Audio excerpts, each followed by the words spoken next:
الصبح بدا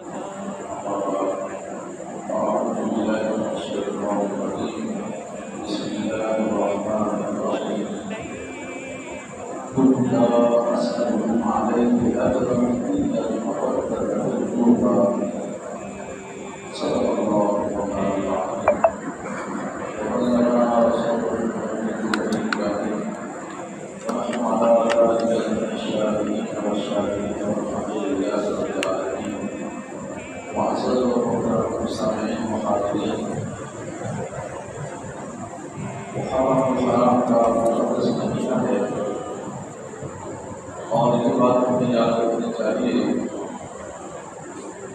کہ اللہ تبارک و تعالیٰ نے جب زمین و آسمان کو پیدا کیا تو اسی وقت اللہ تعالیٰ نے اوقات کی تقسیم کار بھی کر دی کہ یہ سال ہوگا، یہ مہینہ ہوگا، یہ ہفتہ ہوگا، اور یہ جو ہے وہ دن ہوں گے، بلکہ ان کے نام بھی اللہ نے خود رکھے، دنوں کے نام بھی اللہ نے خود رکھے، ہفتہ کتنے دنوں کا ہوگا ہے یہ بھی اللہ نے خود طے کیا، مہینہ کتنے دنوں کا ہوگا یہ بھی خود طے کیا، مہینوں کے نام کیا ہوں گے یہ بھی اللہ نے خود طے کیا، صدی کسے کہیں گے اللہ نے خود طے کیا، یہ سب یوم خلق السماوات والارض منہا اربعۃ حرم۔ اللہ تبارک و تعالیٰ نے قرآن میں فرمایا ان عدۃ الشہور عند اللہ 12 شہرا فی کتاب اللہ، کہ اللہ کے نزدیک مہینے 12 ہیں جو کتاب اللہ یعنی قرآن میں لکھا ہوا ہے۔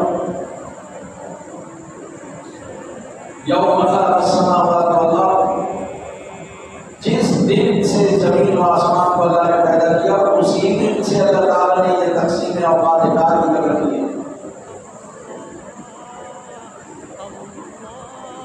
منہا اربعۃ حرم، 4 مہینے بڑی عزت والے حرمت والے ہیں، گویا جب سے اللہ نے مہینوں کو تقسیم کیا 4 مہینوں کو ہمیشہ کے لیے اللہ نے عزت والا حرمت والا بنایا۔ وہ 4 مہینے کون سے ہیں؟ ایک رجب، یہ ذرا ہے، یہ ذی القعدہ، ذی الحج اور محرم، 4 مہینے یہ عزت و حرمت والے۔ انہیں میں سے ایک مہینہ یہ محرم ہے جو بڑی عزت والا ہے، احترام والا ہے، بے شمار وجوہات ہیں، اسباب ہیں کہ یہ مہینہ کو افضل ہے، لیکن اس میں خاص طور پر جو ہے وہ عاشورہ یعنی 10ویں تاریخ جو ہے یہ بڑھیا ہے۔ اسی دن آدم علیہ السلام کو پیدا کیا گیا، اسی دن آدم علیہ السلام نے درود کی دی، اسی دن انہیں سجدہ کروایا گیا یعنی عزت دی گئی، اسی دن خلقات عالمیت انہیں پہنائی گئی، اسی دن زمین پر اتارا گیا، اسی دن انہیں جنت میں داخل کیا گیا، قیامت اسی دن آئے گی اور پھر اللہ تبارک و تعالیٰ جنت میں اسی دن لوگوں کو داخل کرے گا۔ امام حسین رضی اللہ تعالیٰ عنہ کی شہادت اسی دن ہوئی، نبی صلی اللہ علیہ وسلم نے اور بہت سارے لوگوں کو اسی مہینے کے اندر ڈال دیا۔ تو یہ مہینہ اس لیے افضل ہے، لیکن یہاں یہ جو آیت کریمہ میں نے آج تلاوت کی ہے یہ سورہ شورا کی آیت ہے، 25واں پارہ۔ قل لا أسألكم عليه أجرا إلا المودة في القربى۔ اصل میں ہوا یہ کہ رسول اللہ صلی اللہ علیہ وسلم کا ہجرت کر کے مدینہ میں تشریف لائے تو یہاں لوگوں نے دیکھا کہ رسول اللہ صلی اللہ علیہ وسلم کے پاس ظاہری طور پر معلومات تھے نہیں، وہ ابھی رسول صلی اللہ علیہ وسلم کی عظمت سے معلوم نہیں تھے نا، پہلے مسلمان تھے وہ، لیکن اللہ نے انہیں توفیق دی تھی، انہوں نے وعدہ کر دیا تھا آپ تشریف لائیں مدینہ میں، ہم آپ کے محافظ ہوں گے، نگران ہوں گے، آپ کے خادم ہوں گے، آپ کی مددگار بنیں گے، آپ کا ساتھ دیں گے۔ جہاں تک انہوں نے دیکھا رسول اللہ صلی اللہ علیہ وسلم تشریف لائے ہیں، کوئی معلومات تو ہے نہیں آپ کے پاس، انہوں نے آپس میں میٹنگ بلا لی انصار نے، مدینہ کے لوگوں نے، اور یہ سوچا کہ رسول اللہ صلی اللہ علیہ وسلم کی مدد کے لیے کوئی حضرت ہدیہ تک تحفہ تک کچھ پیش کیا جائے نظرانہ۔ تو سب نے کچھ مال جمع کیا، مال جمع کر کے رسول اللہ صلی اللہ علیہ وسلم کی بارگاہ میں پیش کیا۔ تو تو نبی صلی اللہ علیہ وسلم نے اپنے فقر اختیاری کے مطابق انہیں بتایا، فرمایا کہ یار یہ جو تم میرا فقر اختیاری جو میں نے خود اختیار کر رکھا ہے، فقر فقیری، اس کو دیکھ کر کے تم نے مجھے یہ مال دیا ہے۔ آپ نے فرمایا یہ تو میں نے فقر خود اختیار کیا ہے، اور اگر میں چاہوں تو یہ پہاڑ سونے کے برکت کے میرے ساتھ چلے گئے، لو شئت لصارت معي جبال الذهب، اگر میں چاہوں تو یہ پہاڑ میرے ساتھ سونے کے بن کے چلے، لیکن میں دنیا کو پسند نہیں کرتا، اس لیے کہ اللہ کے ہاں دنیا کی حیثیت ایک برکات کے برابر بھی نہیں، لہٰذا میں بھی دنیا کو پسند نہیں کرتا ہوں۔ تو آپ صلی اللہ علیہ وسلم نے سے فرمایا، جب یہ بات ارشاد فرمائی تو یہ آیت قرآن میں اتر آئی، قل لا اسألكم علیہ اجرا الا المودۃ فی القربى، اے حبیب آپ کو یہ بتائیے، اصل میں انہوں نے یہ کہہ دیا کہ یا رسول اللہ ہمیں ہدایت آپ کی وجہ سے ملی، ہم صراط مستقیم پر آپ کی وجہ سے آئے، اللہ کو آپ کی وجہ سے ہم نے مانا، تو آپ کی وجہ سے ایمان کی دولت نصیب ہوئی، اس لیے ہم چاہتے ہیں کہ آپ کی خدمت کریں۔ تو اللہ کے لیے جواب دیا، تو میرے حبیب آپ کو یہ بتائیے، لا اسألكم علیہ اجرا، ارے میں نے اگر تمہیں ہدایت کی راہ بتائی ہے، تمہیں صراط مستقیم پر بلا کے لایا، میں نے اللہ کا پیغام تم تک پہنچایا ہے، اور میں نے تمہاری دنیا کی اچھی اور آخرت کے اچھے ہونے کے لیے اگر کوئی بتایا ہے، تو میں اس پر تم سے کوئی اجرت طلب نہیں کرتا ہوں، مجھے تم سے کوئی لالچ نہیں ہے، میں تم سے کچھ مانگتا نہیں ہوں، لیکن ان کا دل رکھنے کے لیے ایک بات فرمایا کہ بھائی اللہ نے فرمایا اِنَّ الْمَوَدَّةَ فِي الْقُرْبَى، ہاں میں یہ چاہتا ہوں کہ جو میرے قریبی ہیں، عزیز ہیں، رشتے دار ہیں، ان سے پیار کیا کرو۔ سبحان اللہ، بس میں تم سے یہ چاہتا ہوں، میرے اہل بیت، میرے ازواج، میرے اصحاب اور مجھ سے نسبت رکھنے والے ہر شخص سے پیار کرو۔ اِنَّ الْمَوَدَّةَ فِي الْقُرْبَى، یہ قربہ کے اہل ہیں، تو یاد رکھیے ایک قول کے مطابق ساری ہی امت نبی کے اہل بیت، تو اہل بیت میرے گھر والے، تو گھر والے کون ہیں؟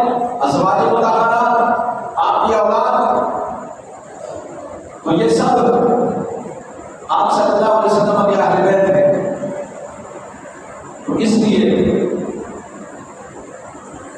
اللہ تعالیٰ نے اپنے پیارے حبیب صلی اللہ علیہ وسلم سے فرمایا کہ میں یہ جو تمہیں تبلیغ کر رہا ہوں اور آخر کے مطابق جو مجھے بتا رہا ہوں، میں اس پر کوئی اجرت تم سے طلب نہیں کر رہا ہوں۔ اور قرآن نے کہا وَمَن يَقْتَرِفْ حَسَنَةً نَزِدْ لَهُ فِيهَا حُسْنًا، اور جو نیک کام کرے گا ہم اس کے لیے اس میں اور خوبی بڑھا دیں گے۔ اِنَّ اللَّهَ غَفُورٌ شَكُورٌ، جو کہ اللہ تعالیٰ بخشنے والا اور قدردانی کرنے والا ہے، یعنی جو نیکی کرے گا اللہ تبارک و تعالیٰ قدردانی کرے گا، اس کی نیکیوں کو اجر اور ثواب کو بڑھا دے گا۔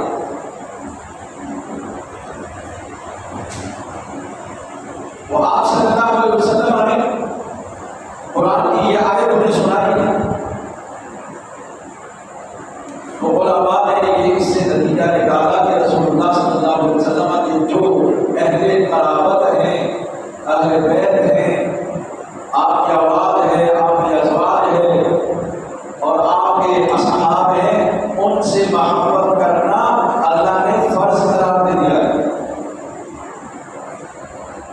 یہ یاد رکھیے، رسول اللہ صلی اللہ علیہ وسلم سے قربت رکھنے والی آپ کے ازواج، وہ ہماری امیاں ہیں، مائیں ہیں، ان کا ادب و احترام قیامت تک ہمارے لیے فرض، اگر ہم ان کا احترام نہیں کریں گے ہمارے ہاتھ نہیں رہیں گے۔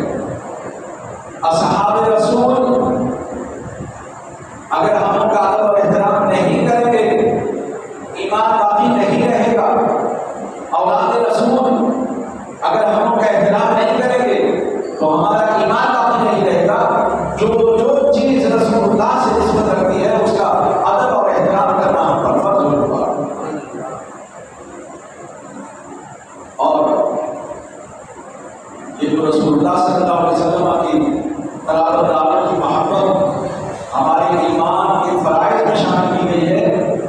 اس میں کیا حکمت ہے، اس کا سبب یہ کیا ہے؟ تو صرف یہ کہ انہوں ان قرابتداروں کو رسولوں کے سردار، نبیوں کے تاجدار، حضور سرور کائنات صلی اللہ علیہ وسلم سے نسبت ہے، تعلق، اس وجہ سے ان کی یہ شان۔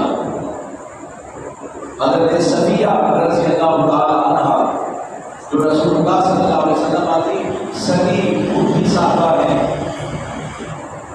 وہ کہیں تشریف لے گئی تھی تو کسی نے ان سے یہ کہہ دیا، اے صفیہ یہ یاد رکھنا اللہ پاک کی بارگاہ میں رسول اللہ صلی اللہ علیہ وسلم کی رشتہ داری آپ کو کوئی فائدہ نہیں دے گی۔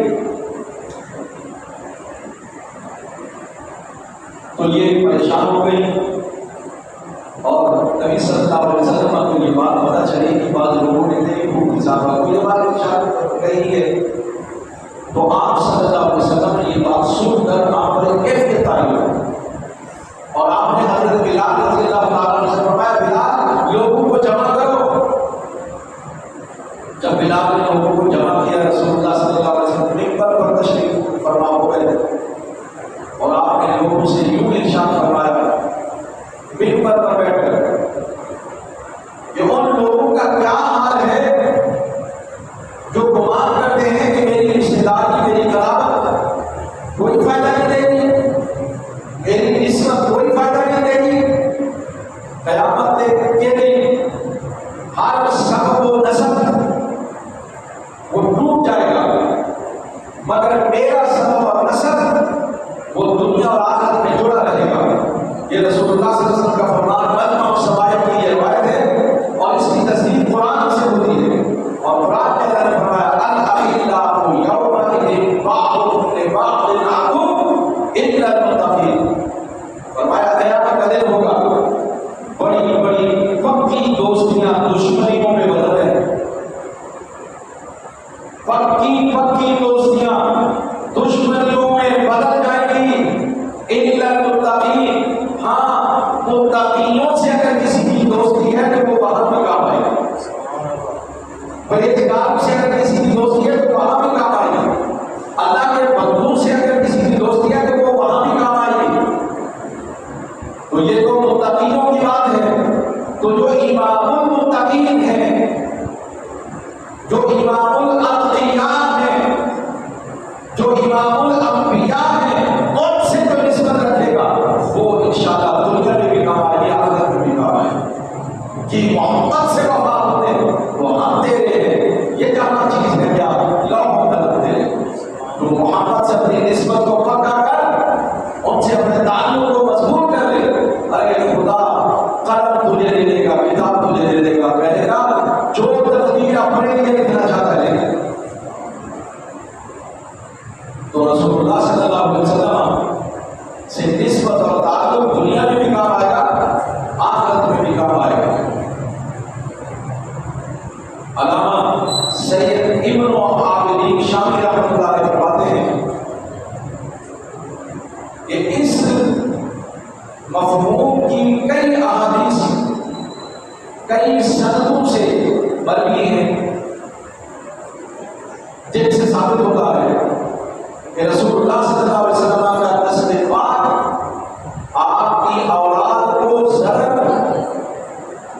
سے بچائے گا اور ضرور نفع پہنچائے گا۔ یعنی آپ کی اولاد کو آپ کے ساتھ نسبت ہونا، تعلق ہونا، یہ ان کو دنیا میں بھی اور آخرت میں بھی ضرر سے اور نقصان سے بچائے گا اور ضرور نفع پہنچائے گا۔ یہ دنیا سے اچھے حال میں رخصت ہوتے اور آخرت میں اللہ کے فضل و کرم سے نسبت رسول کی وجہ سے نجات پا جائیں گے۔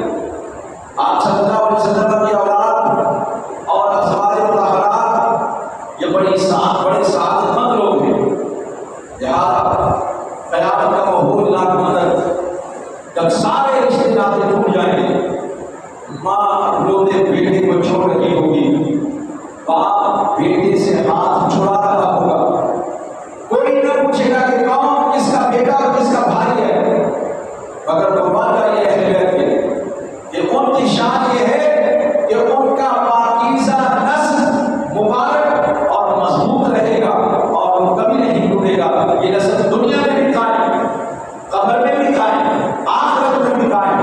سرات پر لکھا ہے اور حشر پہ لکھا ہے. یہ مصطفیٰ کریم صلی اللہ علیہ وسلم سے نسبت اور تعلق رکھنے کا یہ ایک ان کو اعزاز حاصل ہے آپ کی اولاد. لہٰذا آپ صلی اللہ علیہ وسلم کی اولاد سے ہمیں محبت کرنی چاہیے. یہ بات آپ ذہن میں رکھیں کہ سید زادوں کی کچھ خصوصیات ہیں. بظاہر وہ نماز نہ بھی پڑھتے ہوں، روزے نہ رکھتے ہوں، اللہ نہ کرے کہ ایسے ہو، لیکن اگر روزے نہیں رکھتے، نماز نہیں پڑھتے، آج کل سید زادے ایسے ہیں انہیں زکوٰۃ دینا پھر بھی حرام ہے. زکوٰۃ پھر بھی ہم ان کو نہیں دیں گے. کیوں؟ اس لیے کہ زکوٰۃ مال کا میل ہے اور سید زادے حضور صلی اللہ علیہ وسلم کی اولاد ہونے کے سبب پاک ہیں، انہیں مال کی میل نہیں دی جا سکتی. اسی طرح سیدہ فاطمہ الزہرا رضی اللہ تعالیٰ عنہا کی اولاد پر جہنم حرام فرما دیا گیا. قیامت کے دن سب سے پہلے ان کی شفاعت کی جائے گی. یہ بات لوگ آج زمین کے لیے امان ہے. یہ یاد رکھیے جب تک دنیا میں سید زادے موجود ہیں قیامت نہیں آئے گی. کیوں نہیں آئے گی؟ اس لیے کہ قیامت برے لوگوں پر آئے گی اور یہ رسول اللہ سے نسبت رکھتے ہیں، بڑے پاک اور پاکیزہ ہیں. جب تک ایک بھی سید دنیا میں موجود ہے قیامت نہیں آ سکتی. اور یہ ساری خصوصیات ان سید زادوں کو عبادت کی وجہ سے نہیں ہے بلکہ رسول اللہ صلی اللہ علیہ وسلم سے نسبت کی وجہ سے. لہذا اللہ تبارک و تعالیٰ نے اِلَّا الْمَوَدَّةَ فِي الْقُرْبَىٰ رسول اللہ صلی اللہ علیہ وسلم نے فرمایا کہ میرے حبیب آپ ان سے کہیے بابا میرے اہل قرابت سے میرے رشتے داروں سے پیار کرو. اب ذرا واقعہ بھی سن لیجیے ایمان تازہ ہو جائے گا. علامہ یوسف بن اسماعیل نبہانی رحمۃ اللہ تعالیٰ علیہ کے عراق میں بڑا نیک آدمی تھا اور بڑا امیر شخص تھا. وہ سادات کرام کی بڑی عزت کرتا تھا، سیدوں کی بڑی عزت کرتا تھا.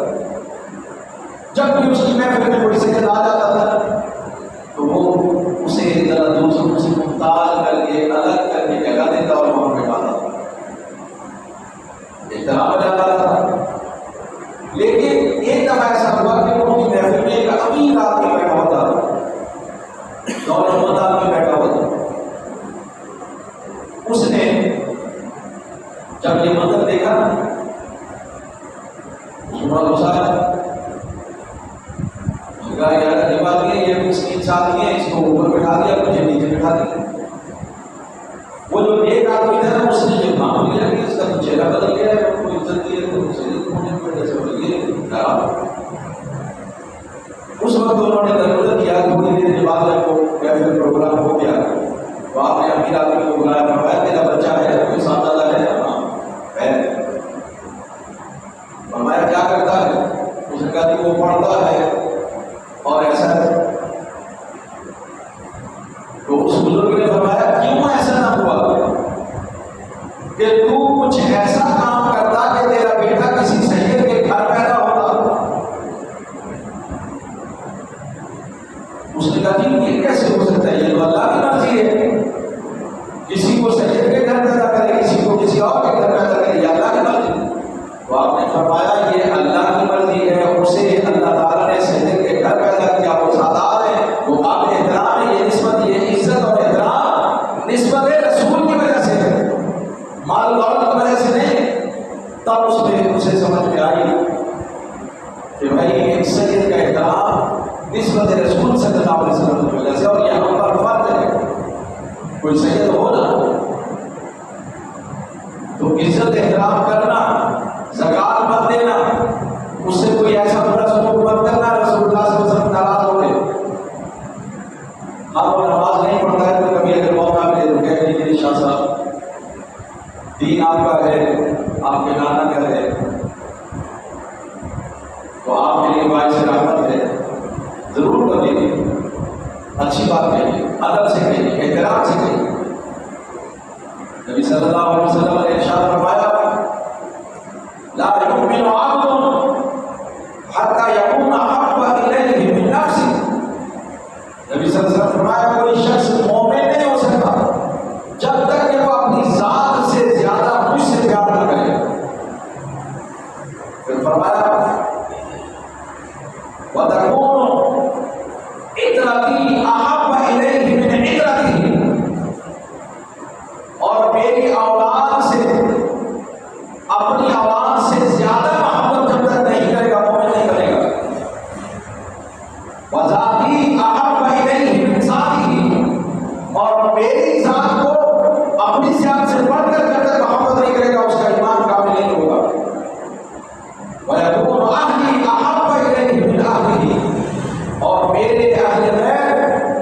اسے اپنے گھر والوں سے بڑھ کر جب تک پیارے نہیں ہو جائیں گے تب تک وہ کامل مومن نہیں ہوگا۔ تو ہمیں رسول اللہ صلی اللہ علیہ وسلم سے محبت اپنی جان سے بڑھ کر کرنی اور اپنی اولاد سے بڑھ کر آپ کی اولاد سے محبت کرنی، اپنے اہل خانہ سے بڑھ کر آپ کے اہل خانہ اور اہل بیت سے محبت کرنی ہے۔ اور اہل بیت سے محبت کی نشانی کیا ہے؟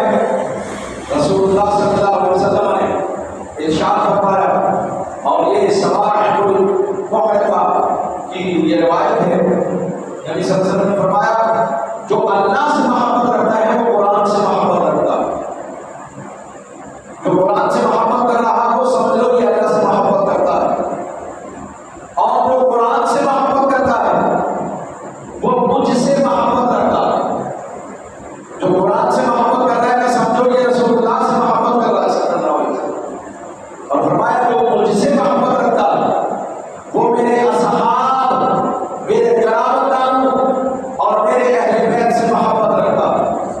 اس کا مطلب یہ ہے جو آپ صلی اللہ علیہ وسلم کے اہل بیت، آپ کے اصحاب، آپ کے قرابتان، آپ کی ازواج مطہرات سے پیار نہیں کرتا، محبت نہیں کرتا، ادب نہیں کرتا، وہ رسول اللہ سے محبت نہیں کرتا۔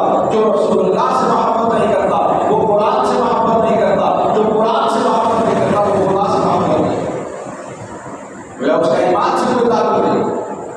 یہ بات ہمیں یاد رکھنا چاہیے کہ مومن کی نشانی ہے جو کہے مجھے خدا سے محبت ہے، یقیناً قرآن سے محبت کرے، اور جو قرآن سے محبت رکھتا ہے وہ رسول اللہ سے محبت رکھے، اور جو رسول اللہ سے محبت رکھتا ہے اس کی نشانی یہ ہے کہ وہ آپ کی اولاد سے، ازواج سے، اصحاب سے، سب سے محبت رکھے، اور جو ان سے بغض رکھے گا وہ بے ایمان ہے۔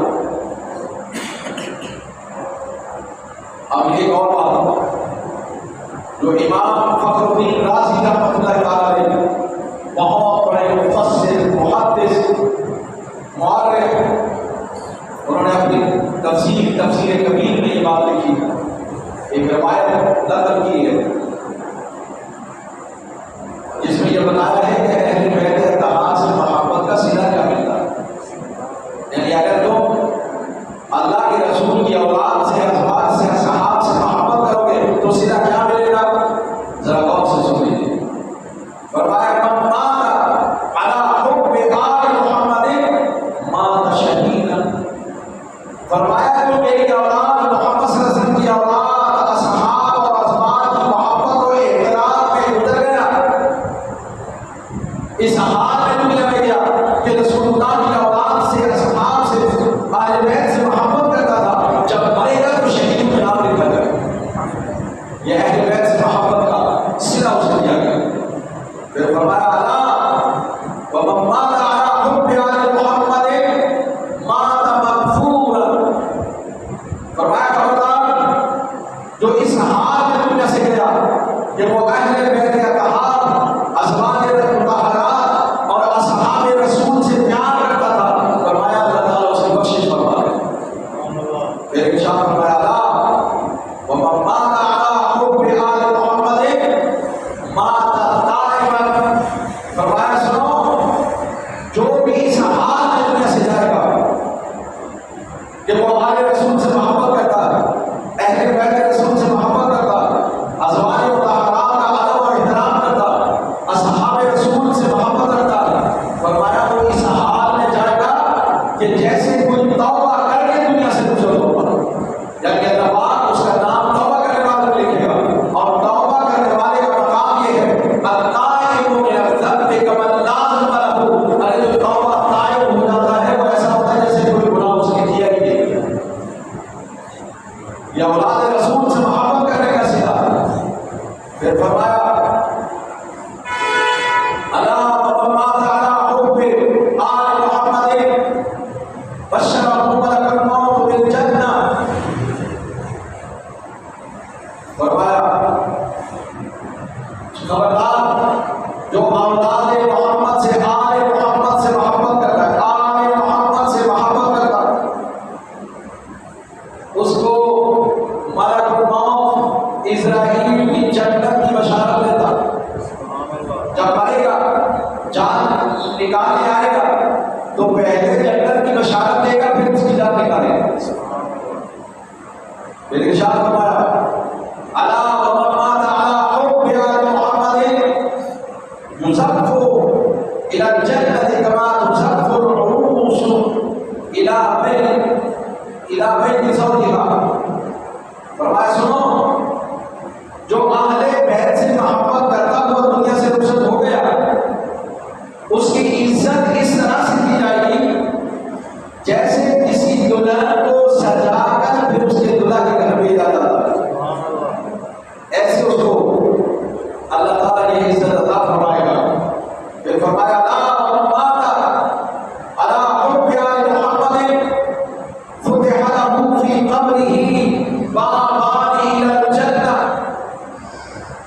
فرمایا جو بھی آل محمد سے محبت کرتا ہوا دنیا سے رخصت ہوگا، قبر میں جاتے ہی جنت کے 2 دروازے اس کے لیے کھول دیے جائیں گے.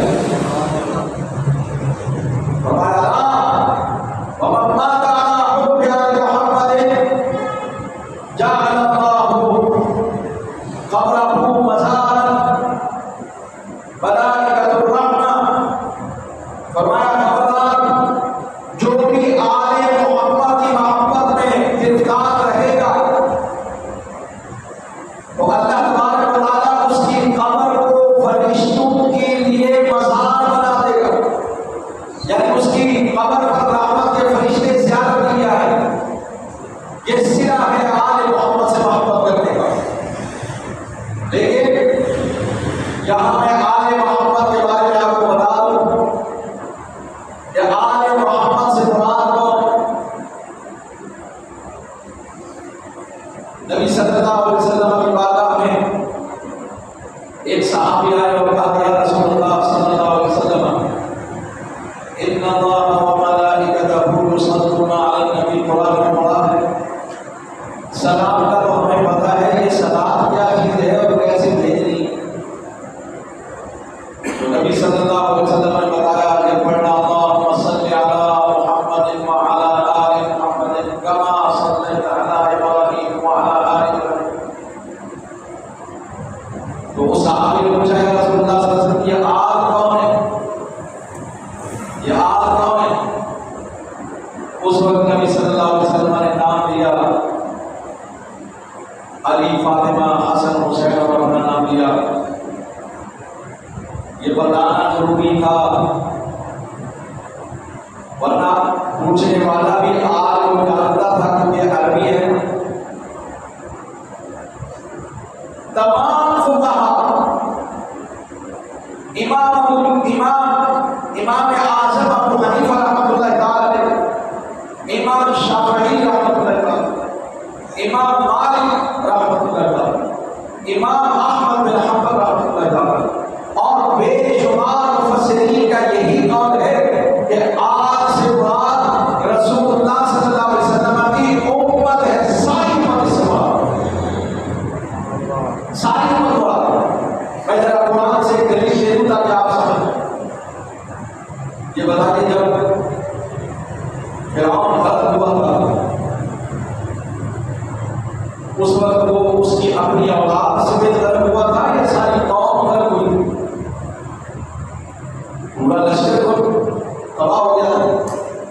وہ جو لشکر تھا جو اس کے ماننے والے تھے جو اس کی قوم تھی، ان سب کو اللہ تعالیٰ نے قرآن میں آل فرعون کا آل فرعون، حالانکہ وہ صرف اس کی اولاد بچے تھے، بچوں کے 10 کے 20 کے 30 کے، وہ تو پورا لشکر تھا. وہ لشکر کا لشکر غرق ہو گیا. تو قرآن میں جہاں کہیں بھی آل فرعون، آل موسیٰ، یہ آل کا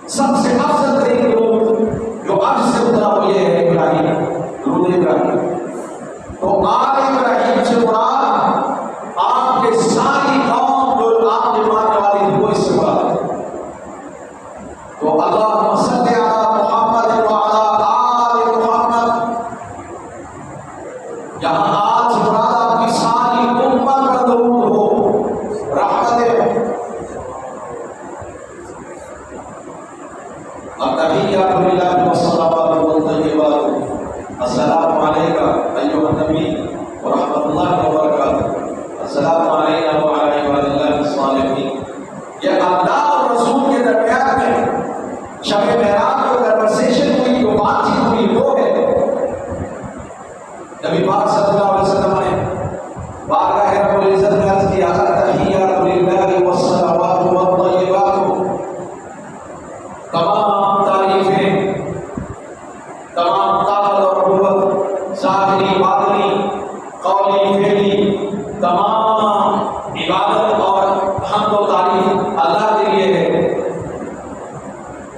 وہ تو خود سلام ہے، اسے سلام تو نہیں کیا جائے تو انداز الگ تھا، تو آگے سے جواب دیا میرے اللہ نے السلام علیکہ ایھا النبی، او نبی تجھ پر بھی سلام ہو، ورحمۃ اللہ، اللہ کی رحمت بھی ہو، وبرکاتہ، اس کی برکت بھی ہو۔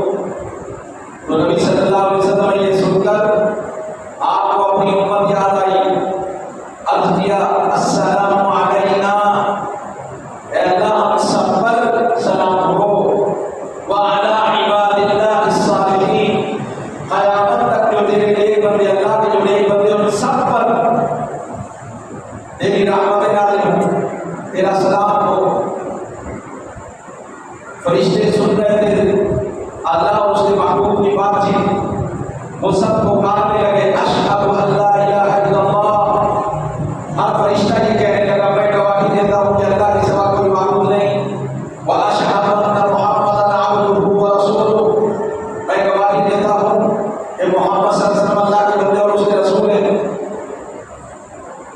یہ فرشتوں نے کہہ دیا، امت احیاء مکمل ہو گئی، علماء نے مسئلہ حل کر دیا کہ جب کہیں گے اللہم صلی علی محمد وعلی آل محمد، محمد پر درود ہو، سلام ہو، اور ساتھ ہی آپ کی ساری امت پر درود ہو، سلام ہو، ساری امت اس سے مراد۔ یہ بات آپ اپنے ذہن میں رکھیے۔ اور شیخ امان بانی رحمۃ اللہ تعالیٰ علیہ بڑے دیکھ بزرگ ہمیشہ فرمایا کرتے تھے یار درویشی صرف دو چیزوں کا نام ہے، درویشی صرف دو چیزوں کا نام ہے، ایک حسن اخلاق اور ایک محبت اہل بیت۔ اہل بیت سے محبت کرو اور اپنے اخلاق کو بلند رکھو تو سمجھو تم سچے درویش ہو، صوفی ہو۔ اب ذرا آخر میں ہمیں یہ بات جان لینا چاہیے کہ اہل بیت اتحاد سے سچی محبت کیسے ہوگی۔ اس کے لیے ایک واقعہ پیش کرتا ہوں۔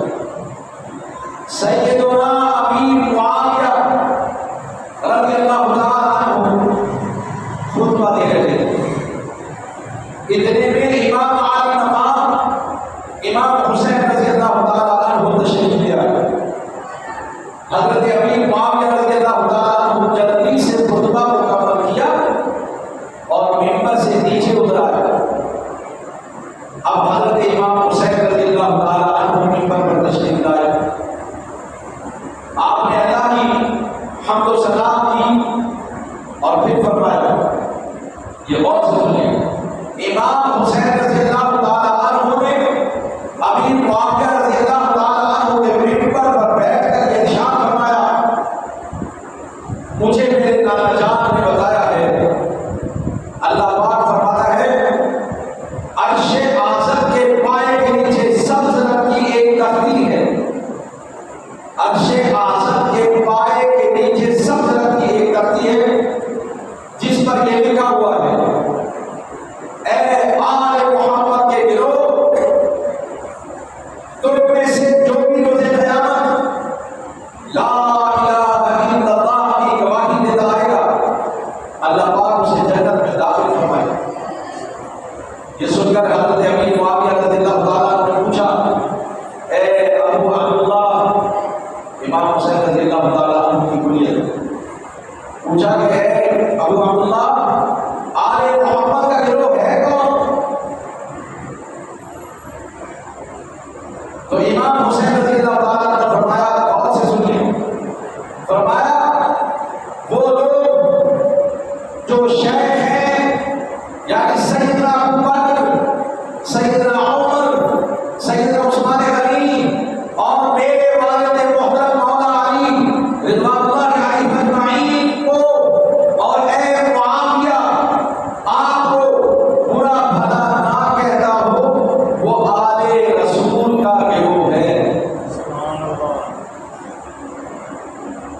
وہ آل رسول کا گروہ، تو اولاد رسول کا گروہ وہ ہے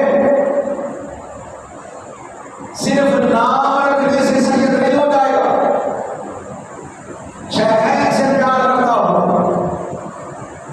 خلفائے ثلاثہ سے اللہ سے پیار کرتا ہو، اور امیر معاویہ رضی اللہ تعالیٰ عنہ کا احترام کرتا ہو، وہ اولاد رسول اولاد محمد آل محمد کا گروہ ہے، یہ اس کی نشانی ہے۔ اور جو امیر معاویہ رضی اللہ تعالیٰ عنہ کے بارے میں بدگمانی کرے، شیخین کے ایمان میں شک کرے، عثمان غنی رضی اللہ تعالیٰ عنہ کو ظالم اور فاسق ظاہر کرے، وہ کبھی آل محمد